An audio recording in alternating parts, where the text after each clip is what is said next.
Yes, Yes, Commander. Where's Jack? We need him down here we need him down here so we can because the people already when the directors and when the people on the planet is asking where Jack. Where's Jack? What's this about the people, my friend, Commander? The people who give us access, who's giving us access to there, says that they need our help, and we need Jack's help. The people, in order to get the information where we're going to be going, and Jack needs to help us out here.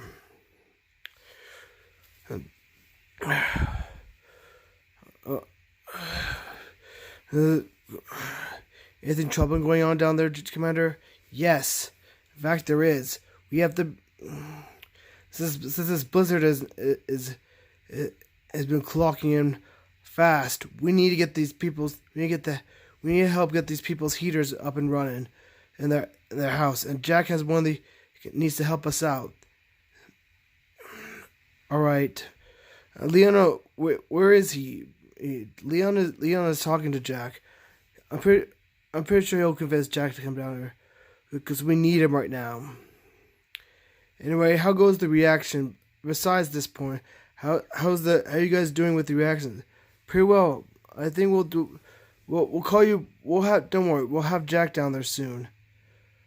Much appreciated. Commander out.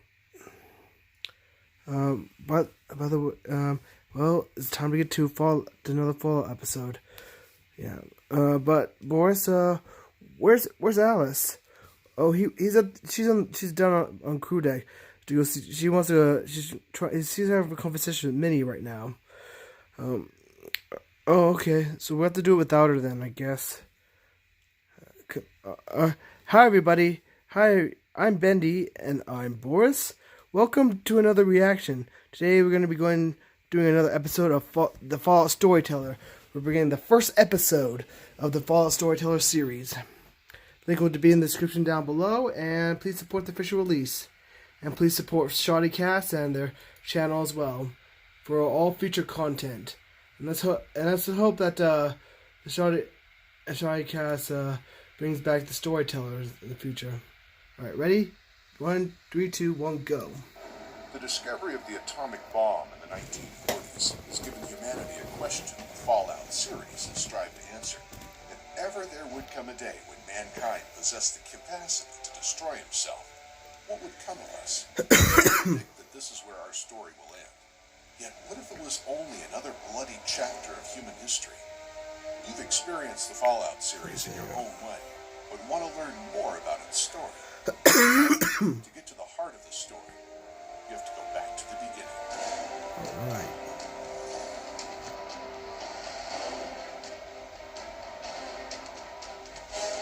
Fallout Lore Series. So presented by Shoddycast. Chapter 1. The Vaults. This presentation brought to you by Vault-Tec.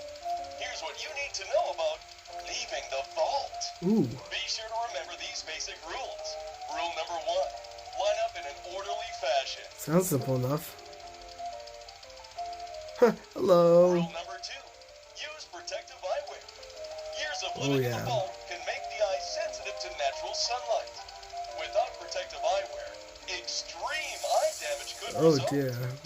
Once outside the vault, be prepared to live life anew with help from the Garden of Eden Creation Kit, or GEC. Use the GEC to create the new world you've been waiting for. Results may vary. Wrong video. There we go.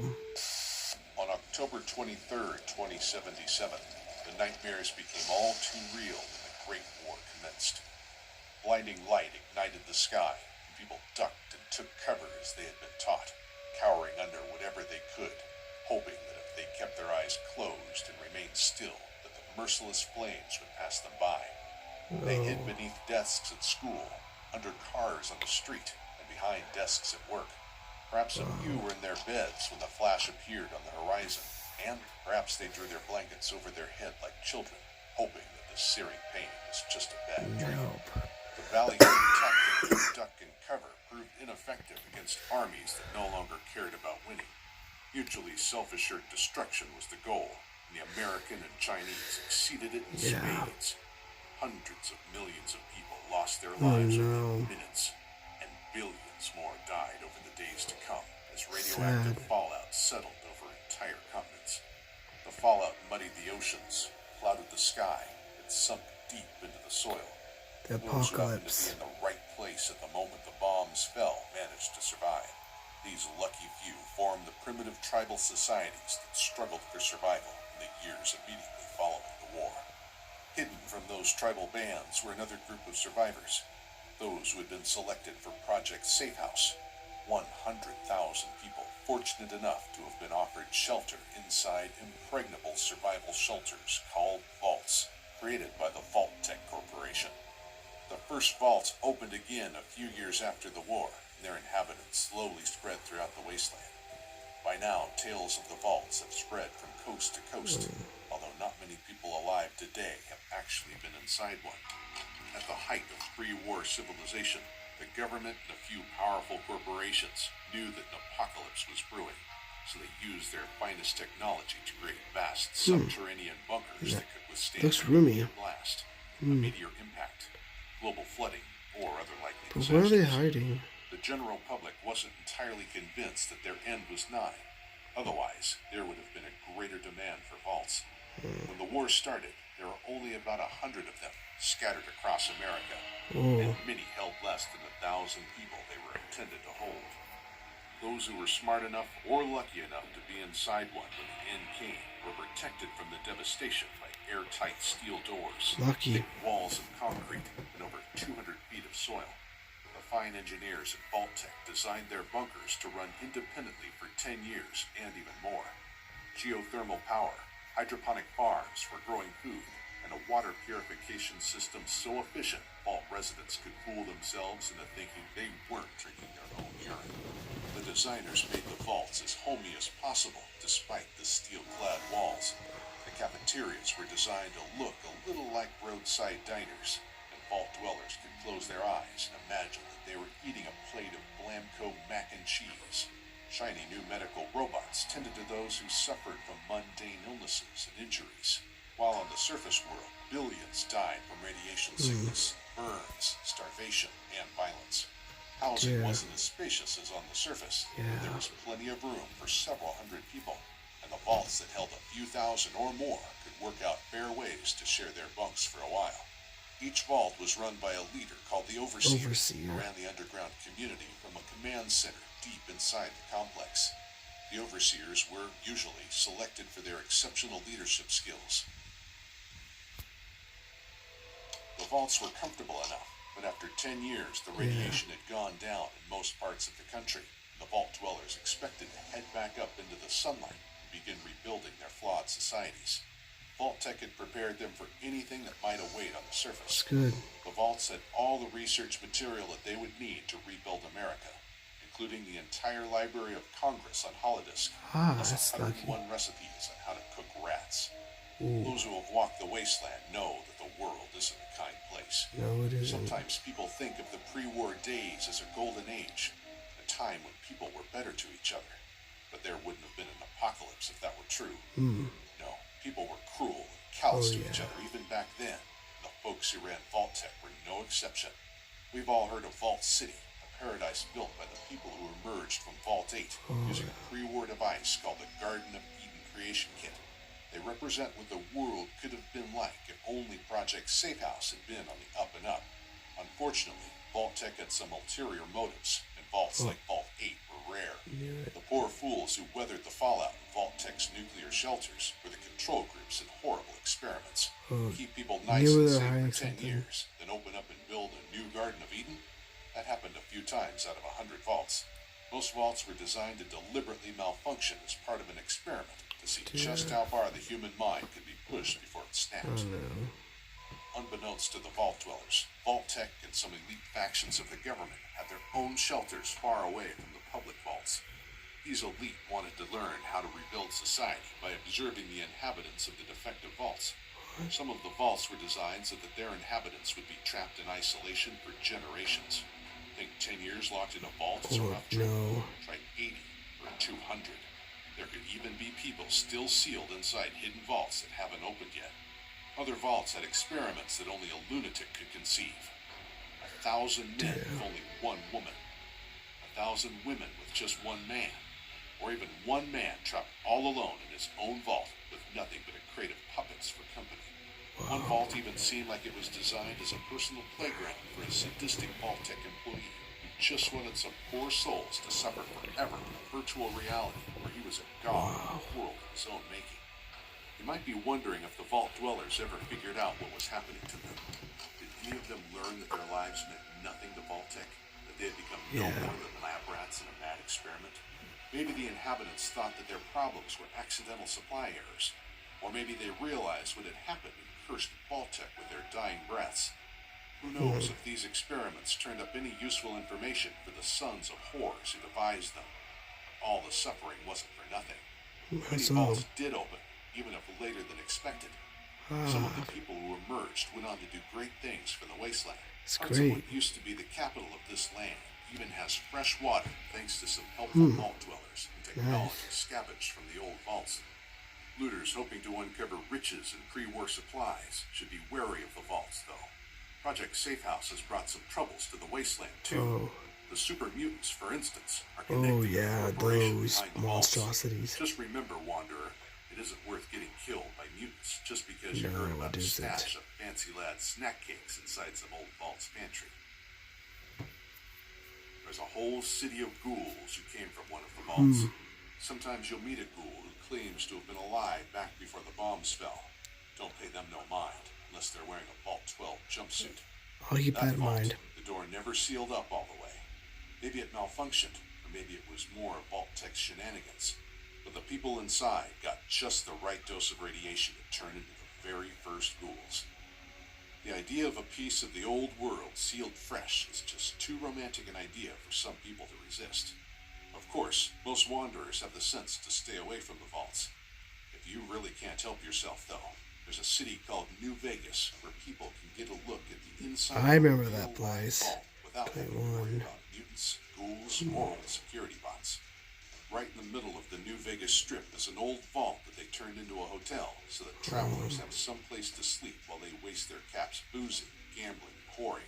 Tourists can even grab a Vault-Tec lunchbox in mint condition or a stylish vintage Vault 21 jumpsuit. We don't know how many vaults are still out there undiscovered. They're hidden well, and Vault-Tec like keeping their secrets. Maybe a few of these unknown vaults still have people living inside, the descendants of that first group of survivors. Or maybe there's a thriving society buried right under our feet that doesn't even wonder what the outside world is like. Sooner or later, though, that door has to open.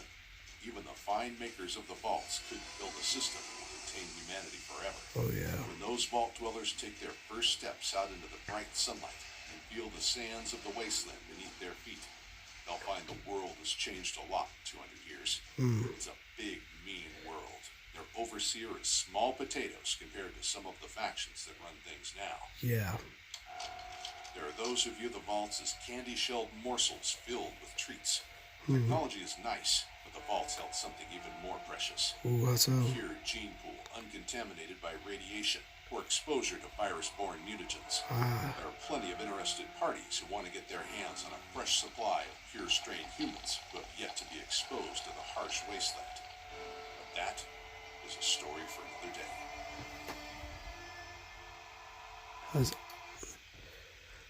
Alright, subscribe, man. Anyway, that was a great video.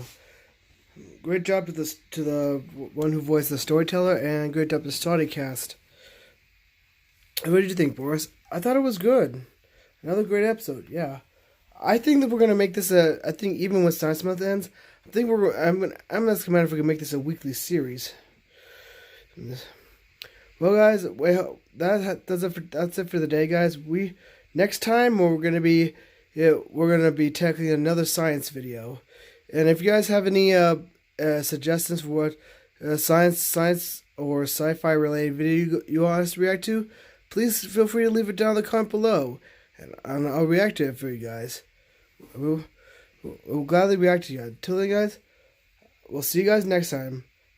I'm Bendy, and I'm Boris. Goodbye, everybody. Goodbye.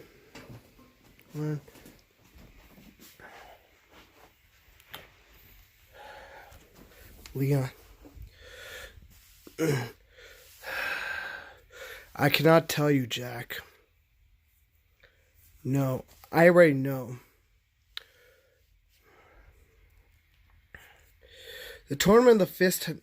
I saw her. I just saw a presentation from Huracan 2089 already this month, last week. Hey, Leon.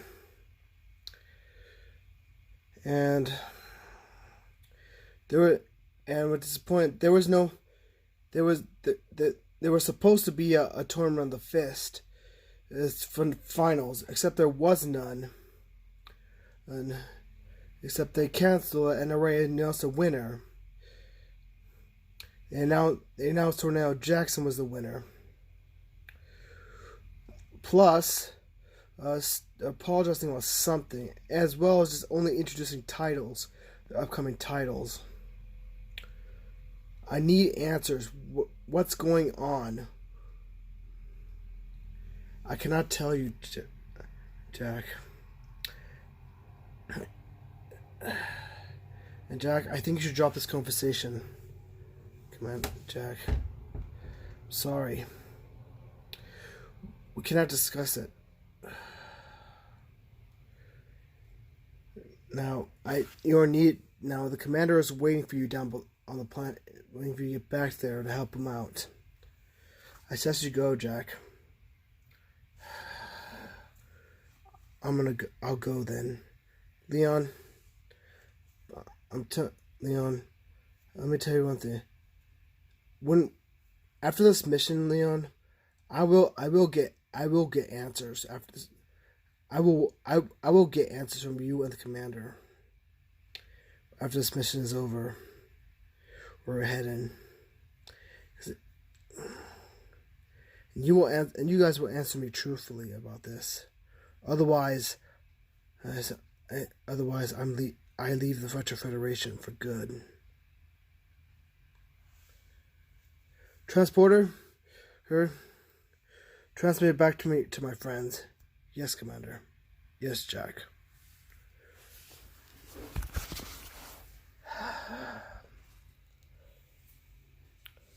Commander, I don't know.